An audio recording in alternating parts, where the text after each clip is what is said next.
अस्सलाम वालेकुम Pakistan and good morning Pakistan. कैसे हैं आप लोग?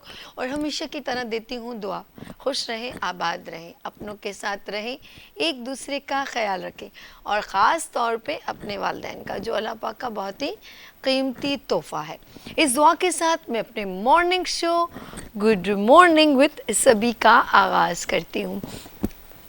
सोशल मीडिया हो या टीवी चैनल्स हों या किसी तरह का भी कम्युनिकेशन हो, तो हम एक दूसरे के साथ राब्ते में रहते हैं।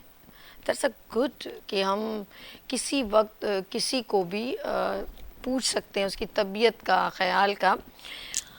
और जब भी ये होता है कि हम लोग जब कभी फॉर एग्जांपल सोच रहे होते हैं यार, याद तो सब बहुत आते हैं, मुझे तो ख़ासतौर पे मैं कहूँगी कि मैं मिस करती हूँ बहुत सारे लम्हात में। कुछ लोग हमारे से दूर होते हैं, कुछ आउट ऑफ कंट्री होते हैं, लेकिन ज़रूरी है कि आप लोग उनको जब हम लोग अपना व्हाट्सएप ग्रुप जो नए लोगों को उसमें ऐड कर रहे होते हैं जिनको हम जानते नहीं हैं, मतलब इट्स मीन जानते तो हैं, इतना ब्लड रिलेशन नहीं होता, बट हम उस पर बहुत ज़्यादा एक्टिव होते हैं कि एक बीप बजने की देर है, ऐसे लगता है जैसे पता नहीं कोई हमें पुकार रहा हो लेकिन जो लोग दिल से आपको पुकारते हैं, आप उनको बहुत टाइम बाद याद करते हो और बहुत कॉन्फिडेंट होके एक बात कहते हैं, मेरे पास टाइम नहीं था। मैं इतनी मसरूफ़ होती हूँ, मैं आपको बता नहीं सकती, रियली यकीन करें मैं हर्ट हो रही होती हूँ। मुझे ये जुमले अगर मैं किसी को ये कहूँ ना, और ख़ास तौर पे जो मेरे बहुत करीबी रिश्ते हैं, बहनें हैं, मेरे भाई हैं, मेरे भांजे भतीजे हैं, मैं उनको अगर ये कहूँ ना कि मेरे पास टाइम नहीं होता और मैं इतनी बिज़ी होती हूँ, बाद में मैं सोचती हूँ यार ये मैं क्या कह मतलब कह गुजरी हूँ, मुझे ऐसा कहना चाहिए। तो कहने का मकसद है कि ये रिलेशंस जो है ना बड़े प्यारे से होते हैं। कोशिश करें कोई अपने थ्रू, ये जो त्यौहार आते हैं ना, जब ईद, बड़ा दिन, कोई भी अपने अपने त्यौहार होते हैं कुछ लोग गेट टुगेदर करते हैं, सेलिब्रेशन करते हैं, हर मज़हब के हिसाब से उनका होता है। तो ये मौके मिलते हैं आपको गेट टुगेदर करने के, मिलने के, मोहब्बतें शेयर करने के। इसके लिए मैं एक और बात कहूँगी, त्यौहार का इंतज़ार ना करें, ये तो साल बाद आता है, तो साल तक आप एक दूसरे से मिलेंगे नहीं क्या? तो कोशिश करें मंथ में या 2 महीने में, 1 महीने में कुछ ऐसी गैदरिंग रखा करें जिसमें हम एक दूसरे की बातें शेयर कर सकें, एक दूसरे को देख सकें, कुछ अल्फाज एक दूसरे के लिए बोल सकें, एक दूसरे को गिफ्ट, तोहफे, तोहफ़े दे सकें। कभी कभी हम बड़े लोगों तक अप्रोच करने के लिए इतने एफर्ट करते हैं उसको एंटरटेन करने के लिए कि वो कैसे इंस्पायर हमसे होगा, जिससे उसका आपका कोई रिलेशन नहीं होता, सिर्फ एक पीआर जनरेट करने के लिए आप इतना तैयार हो कि पूरा टाइम निकाल के उधर जाते हैं कि भाई मेरी प्रोटोकॉल हो, मुझे लोग जाने, ऐसा ऐसा सब कुछ करते हैं ना। ये मैं सच कह रही हूँ। लेकिन हम जो हमारे जिनको हमारे कपड़ों से, हमारे रख रखाव से कोई ताल्लुक़ नहीं होता, उनको सिर्फ फीलिंग से ताल्लुक़ होता है और उनकी हम कदर नहीं करते। और अफसोस कब होता है? जब हम स्टेज पर पहुंच जाते हैं। पता है, अब जब आप एक दूसरे के करीब होते हैं, आप दुख सुख कर सकते हैं एक दूसरे का। पहले जो लोग थे ना, वाकई में वो जो लोग, मुझे अभी भी वो जो वीडियो देखती हूँ, गुजरा हुआ ज़माना आता नहीं दोबारा, हाफिज़ खुदा तुम्हारा। आप देखते हैं वो चरपाइयों पे बुज़ुर्ग बैठे हुए हैं, बच्चे खेल रहे हैं। हमें गांव का माहौल रखता है, लेकिन ऐसा नहीं था। पहले शहरों में भी लोग आपस में बैठते थे और बातें करते थे, मीठी मीठी ख़वातीन गेट टुगेदर, एक दूसरे के कपड़ों की बातें। हम लोगों के पास पता नहीं ये क्या मोबाइल आया है, जो बच्चियां अपनी माओ को शिकायतें कर रही होती हैं फैमिली ससुराल की, और क्या होता है, इस तरह घर तबाह होने लग गए। हम एक दूसरे से दूर हो गए, हर कोई अपनी 1.5 फुट की मस्जिद बनाना शुरू कर दिया। क्या है कि हम लोग एक दूसरे से इन्हीं रीज़न्स और अपनों के रिश्ते करने से हम प्रेफर करते हैं दैन हम किसी और जगह पर किसी को ओब्लाइज करें, जी वो बहुत अच्छी है, अपनी कोई नहीं अच्छी। यार कोई भी परफेक्ट नहीं होता है, आप किसी ना किसी को बेटर कर सकते हो, लेकिन अपने को बाहर देना, बाहर को अंदर, अपनों को डिग्रेड करना, तो प्लीज़ प्लीज़ प्लीज़, रिश्ते खुलूस से बनते हैं, स्टेटस से नहीं बनते। और बहन भाइयों के लिए ज़बान का इस्तेमाल ज़रा तल्ख मत किया करें, क्योंकि वो दुख उसी को होता है जो आपका अपना होता है। नाराज़ वही होता है जो आपका अपना होता है। लेट्स सी, कोशिश किया करें थोड़ा अपनों के लिए टाइम निकालें, बस मैं यही कहूँगी। और ख़ास तौर पे बच्चे जो हैं वो जाते हुए अम्मी अब्बू को खुदा हाफिज़ और आते हुए सलाम का एक बहुत बड़ा जैसे रिस्पॉन्सिबिलिटी अदा करें। इसके अलावा उनको नहीं मालूम कि हमारे माँ बाप ने हमारे लिए बहुत वक्त निकाला, घंटों घंटों गोद में सुलाया, जब तक हम सो नहीं गए तो वो जागते रहे, जब तक हमने खा नहीं लिया वो बेचैन रहे। तो क्या वो बेचैनी आपके अंदर है अपने माँ बाप के लिए? नहीं ना। आपको नहीं मालूम, पता नहीं अम्मी सोई है नहीं सोई है, अब्बू सोए, तो एक कॉल कर लिया करें, पूछ लिया करें अम्मी कहाँ हैं आप, तो वो भी सरप्राइज़ हो जाएगा। लेकिन जुड़े रहें उनके साथ जिन्होंने आपको हमेशा अपने दिल के साथ जोड़ के रखा है। ये खाला मामू चाचा जब आप पैदा होते हैं और आपकी छोटी छोटी खुशियों के लिए वो मुबारकें देने आते हैं, मिठाइयाँ खाते हैं, कंधों पे बिठाते हैं, गोद में खिलाते हैं, खालाएँ पपियाँ कर कर के सदके वारी जाती हैं, वो लोग भूल जाते हैं।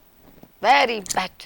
लेट्स सी, हम चलते हैं हेल्थ सेगमेंट की तरफ। पानी रहमान आपने मुझे नहीं पिलाया, मैं आपसे 2-3 बार कह चुकी थी, चले मुझे पानी ज़रा सा यहाँ रख दिया करें, मेरे लिए भी आसानी हो जाती है।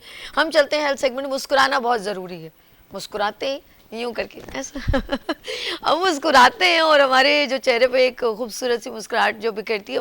और हम सबसे पहले जब मुस्कुराते हैं तो हमारे क्या नज़र आते हैं? यस, दांत। और ये दांतों का प्लीज़ जो है, इनको वैसे हम खाने पीने में चबाने में इस्तेमाल करते हैं और खाने को चबा के खाना चाहिए, वरना जब वो निगल लेते हैं तो स्टमक पे बहुत ज़्यादा बर्डन पड़ जाता है। तो इसीलिए लिहाजा हमें जो दांतों को क्लीन करना बहुत ज़रूरी है। हाइजीन यानी हम लोग खा रहे हैं पी रहे हैं और सो जाते हैं। कुछ लोग तो भाई ऐसे भी होते हैं कि वो उनकी हैबिट में शामिल नहीं है कि मैं जाके जो है ना दांत साफ़ करके सोऊं। मैं समझ में नहीं, उसके बाद उसके साइड इफ़ेक्ट आपका जो है वो दांतों को हिलना, मसूड़ों का कमज़ोर होना, कीड़ा लगना, फंगस, और फिर जाते हैं और दांत का दर्द, मेरे अल्लाह तौबा, मैं कहती हूँ दुश्मन को भी ना हो, नहायती तकलीफ़ दे। और अगर कोई किसी को शुगर है, उसको दांत का दर्द हो जाए, ओ हो वो तो डबल पेन में आ, वो नुकसान है उसके लिए बहुत ज़्यादा। तो बहुत एहतियातों की ज़रूरत है। बच्चे बहुत ज़्यादा मीठा खाते हैं, खा के सो जाते हैं, दैन उनको आप लुक आफ्टर करें। तो आज हम बात करेंगे आपकी खूबसूरत से दांतों की। तो लेट्स सी, हम चलते हैं अपने डॉक्टर साहब की तरफ। Doctor Mohsin, he is a dentist. Mohsin Khan, अस्सलाम वालेकुम।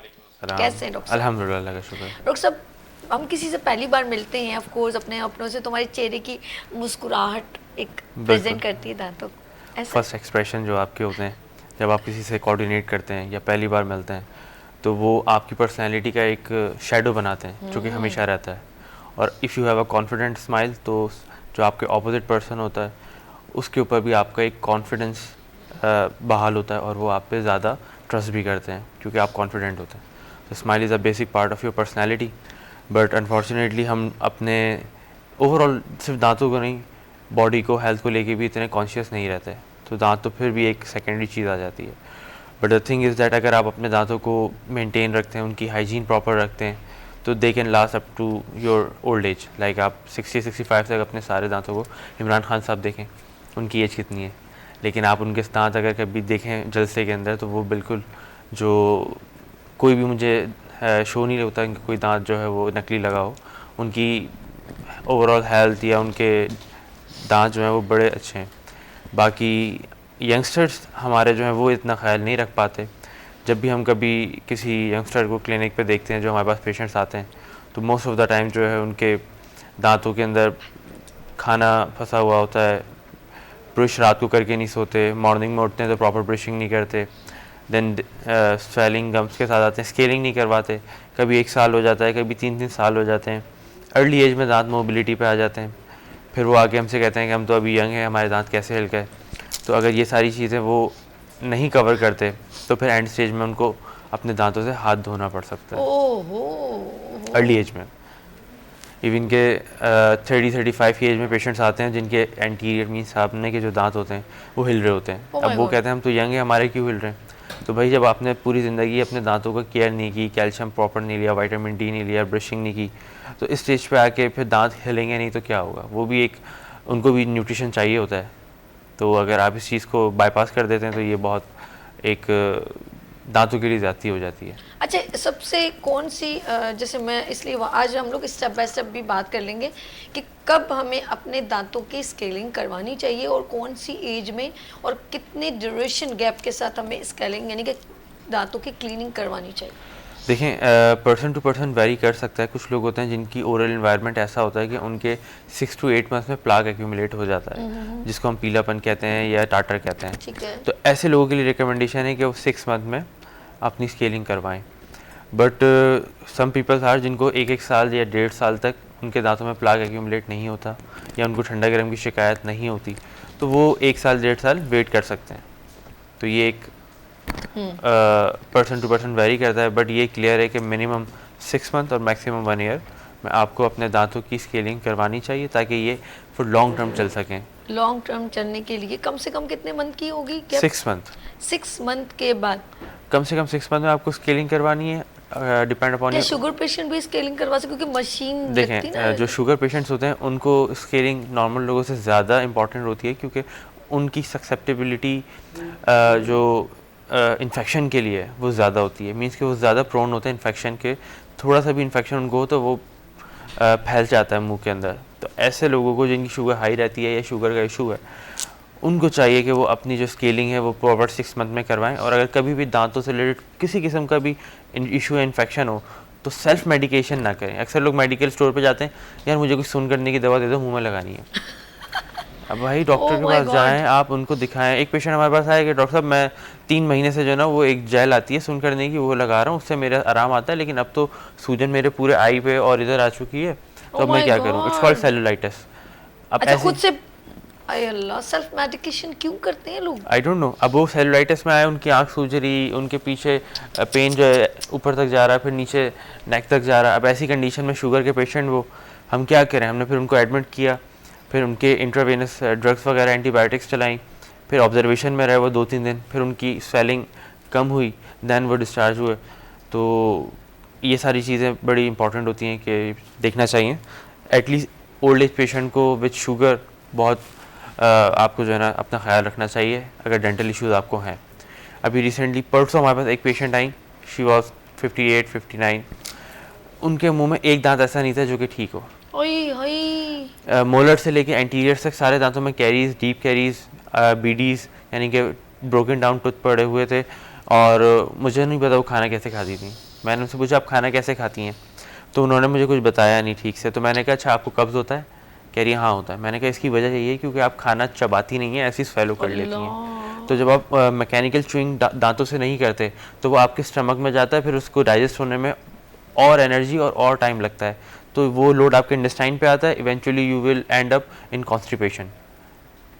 तो ये एक ऐसा साइकिल है जो कि पेशेंट को समझ ही नहीं आता, और जब वो कॉन्स्टिपेशन के एंड स्टेज पे पहुंच जाते हैं तो फिर जब वो अपने कोई पर्टिकुलर अच्छे डॉक्टर से रेफ़र करते हैं तो वो बताते हैं कि भाई आपकी ओरल च्यूइंग हैबिट अच्छी नहीं थी, आप चबा के नहीं खाते थे खाना, या आपके दांतों के अंदर या मुंह में दांत ही नहीं थे, कैरीज इतनी लगी कि दांत टूट गए। तो फिर जब वो दांत ही टूट गए तो आप खाना कहाँ से खाएंगी? तो ये सारी नेग्लिजेंस है जो हम करते हैं एज अ पर्सन, और हम एंड करते हैं एक बड़ी बीमारी के अंदर।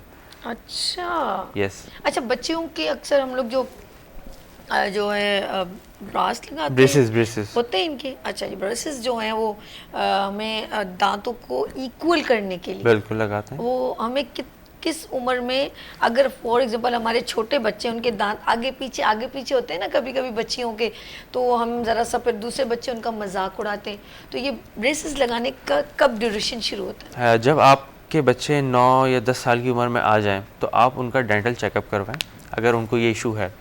लेकिन जब हम ब्रेसेस लगाते हैं तो मोस्टली हम 12 to 13 ईयर्स के बीच में ब्रेसेस लगाते हैं, क्योंकि बच्चे इतने शऊर वाले नहीं होते कि अगर हम उनको 8-9 में दे दें या 10 में दे दें तो वो उन ब्रेसेस को नहीं लगा पाते।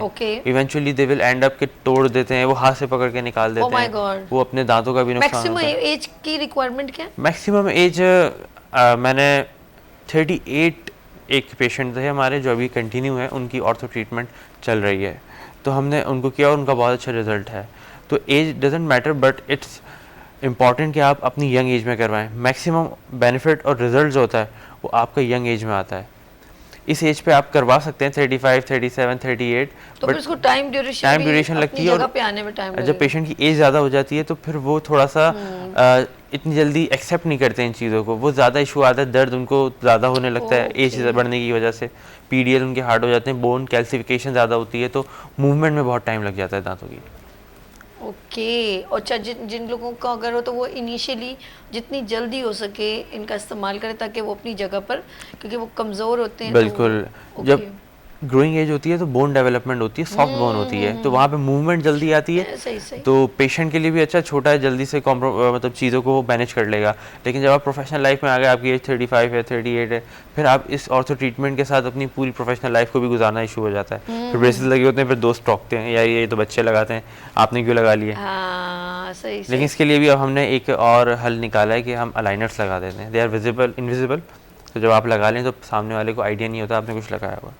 वाह ज़बरदस्त। Yes. अच्छा, एक और चीज़ है कि हम लोगों के ऑफ कोर्स एक गैप होता है हमारे टीथ के अंदर, हमारे दांतों में कुछ गैप होता है। वो गैप जो है वो कैसे फिलअप होता है, या वो क्या उसका कुछ सोल्यूशन भी है कि ये एक $1 मिलियन क्वेश्चन है कि एवरी पेशेंट जो भी मेरे पास आए और किसी भी एज फ्रेम का हो, तो डॉक्टर साहब मेरे दांतों के बीच में गैप है, मुझे फिल करना है। अच्छा, you have to understand something कि हमारे दांत आपस में मिले हुए नहीं हैं। जो बकरियों के दांत होते हैं ना, गॉड के, वो फ्यूज्ड होते हैं, ठीक है। तो उन दांतों के बीच में स्पेस नहीं होता। बट जो ह्यूमन टीथ होते हैं वो इंडिविजुअल्स होते हैं, मीन्स के सिंगल यूनिट्स होते हैं, तो उनके बीच में स्पेसेस होती हैं। वो स्पेसेस के अंदर आपने फ्लॉसिंग करके अपने खाने को निकालना होता है, टॉटर को रिमूव करना होता है, उसको वहाँ छोड़ के नहीं रखना होता। वो इन्फ्लेमेशन करता है, बैक्टीरियल इन्फेक्शन करता है।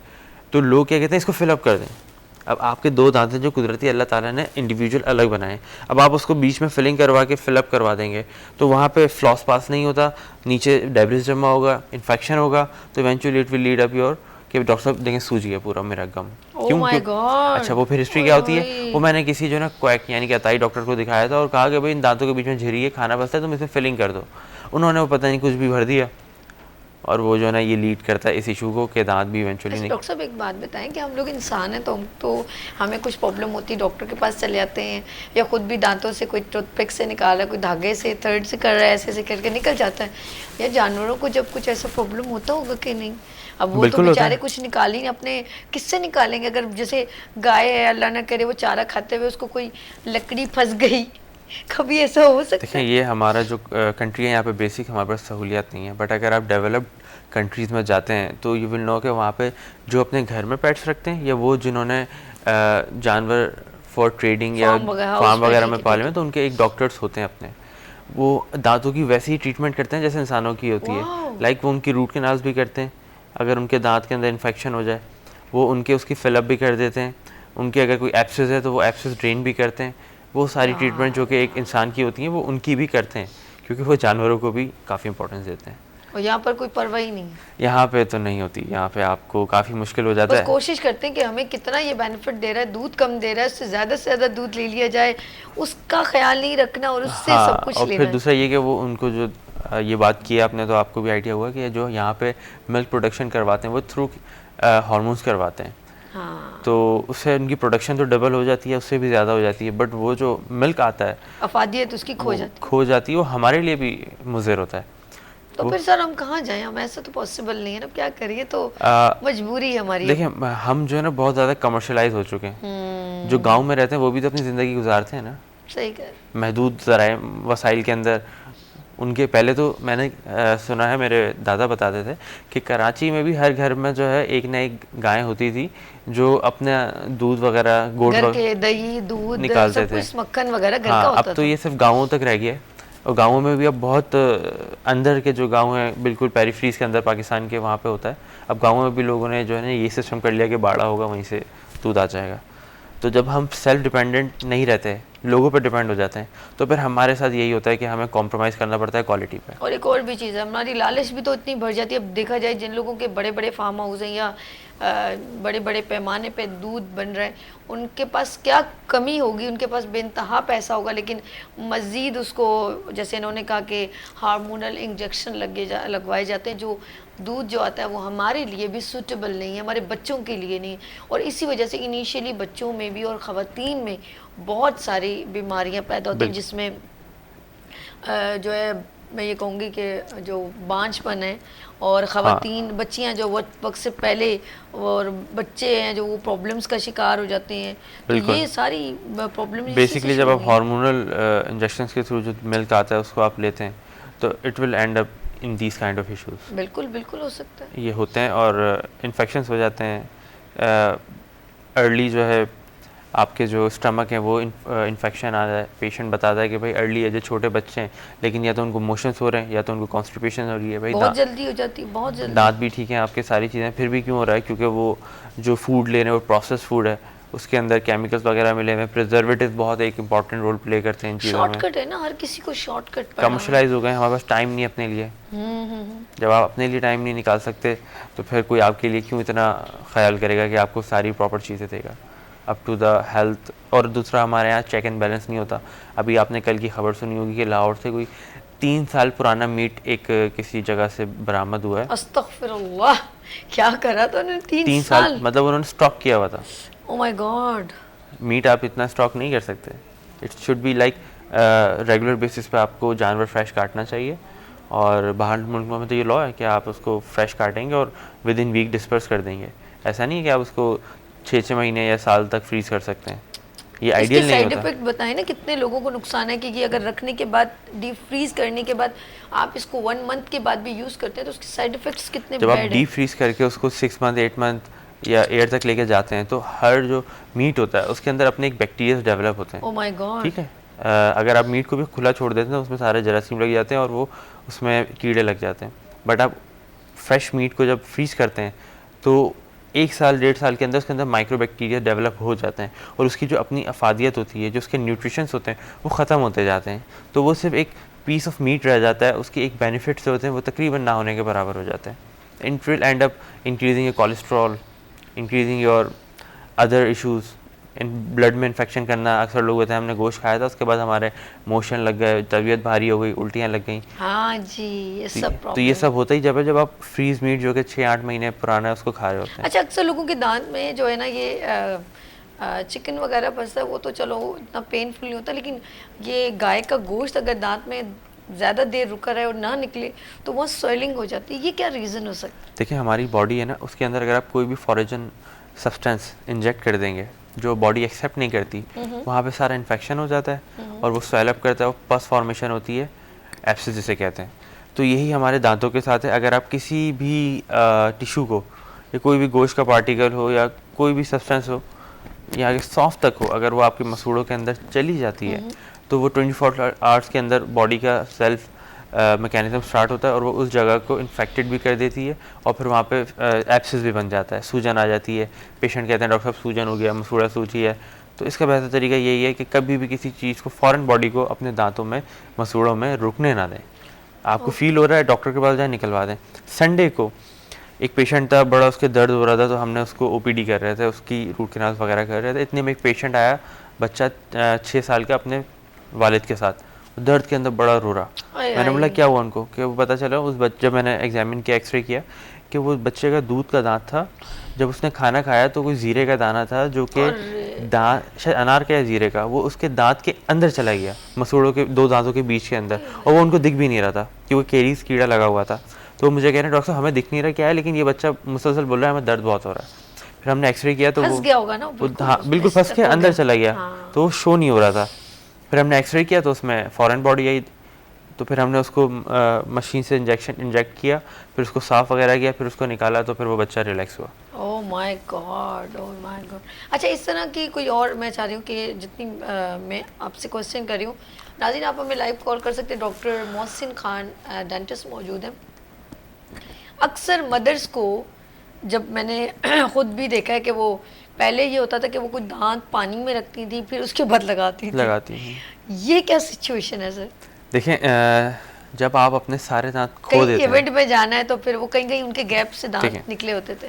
जब आप अपने दांतों का ख्याल ना रखें तो 50 के बाद आपके मोस्टली हमने देखा है कि 80% of the tooth extract out, निकल जाते हैं। अब जब निकल गए तो कुछ तो मुंह में रखना है दांत चबाने के लिए। ऐसे में हम इनको डेंचर बना के देते हैं, जो कि सॉफ्ट बेस भी आते हैं और एक्रिलिक बेस भी आते हैं, जो कि हार्ड सरफेस होती है। पेशेंट क्या करता है, पूरे दिन उसको लगा के रखता है, सोने से पहले उसको पानी में डालता है और सो जाता है और सुबह उठने के बाद दोबारा लगा लेता ओह है। माय गॉड, ये खाने के लिए? ये बिल्कुल, इससे आप प्रॉपर खाना खाते हैं।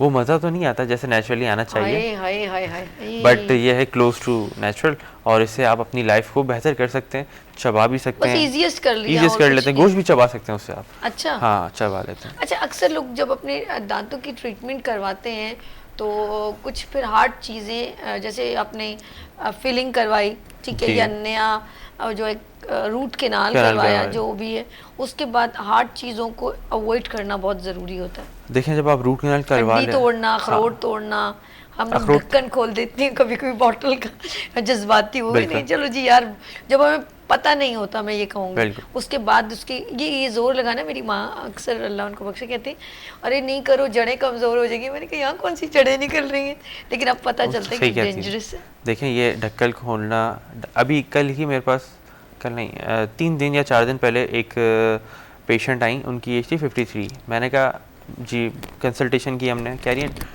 बेटा मेरे यहाँ पे पेन हो रहा है। मैंने कहा हुआ क्या था? कह रही है वो नॉट में खोल रही थी अपने दांत से और मेरा पूरा दांत टूट गया। नॉट ऐसे करके कुछ खोल रही थी वो, ओह माय गॉड, और उनका फ्रंट दांत पूरा टूट गया और she was in lot of pain. और मैंने कहा ये आप नॉट क्यों खोल रही थी ऐसे? कह रही है वो मुझसे हाथ से नहीं खोल रही थी, मैं दांत से खोल रही थी।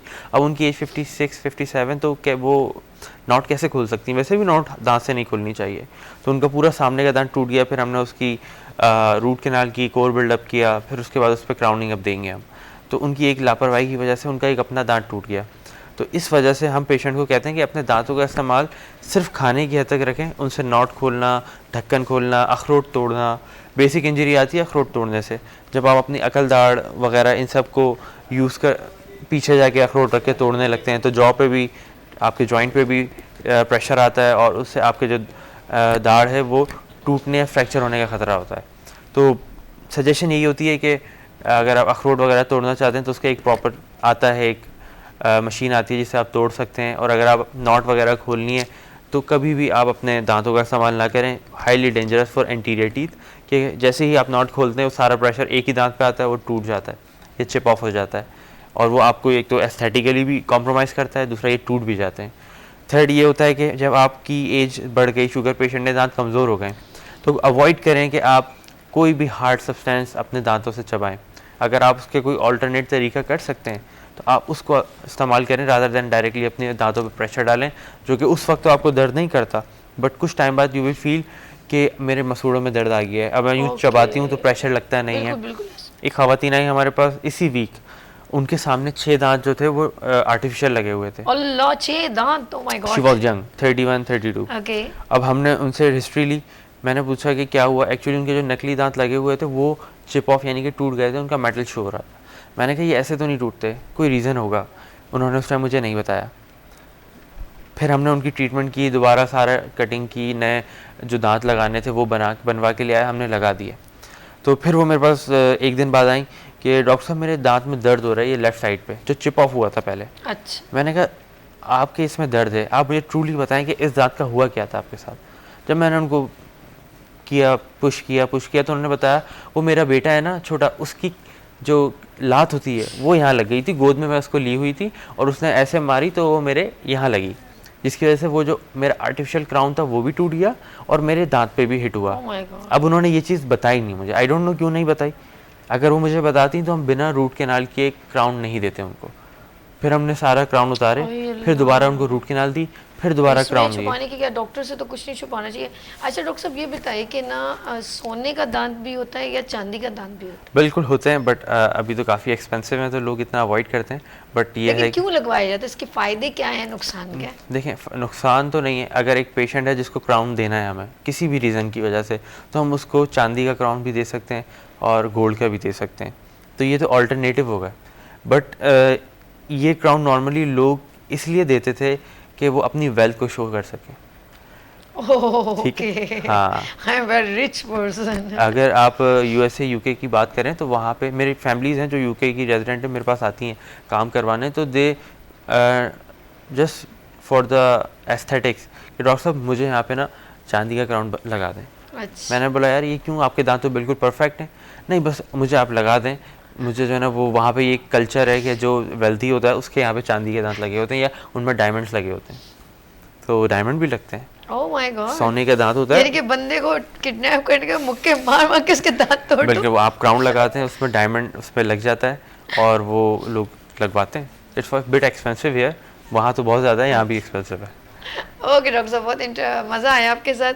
और इंशाल्लाह नेक्स्ट, आज हमारे पास वेडनेसडे, नेक्स्ट वेडनेसडे को फिर ज्वाइन करेंगे इंशाल्लाह। आपके साथ और लोगों को अवेयर करेंगे। और प्रॉपर एक 2-3 सरप्राइज़ है मोहसिन के साथ, वो मैंने शेयर करनी है, तो वो हम आपको बाकायदा दिखाएंगे कि इसको हम किस तरीके से, ये जो एक वो होता है ना, एक एग्जाम्पल के तौर पे बिल्कुल, बिल्कुल। वो लेकर आएंगे और उस पर हम ब्रीफ करेंगे। डॉक्टर साहब इंशाल्लाह। बहुत शुक्रिया, थैंक यू जज़ाकल्लाह। So much.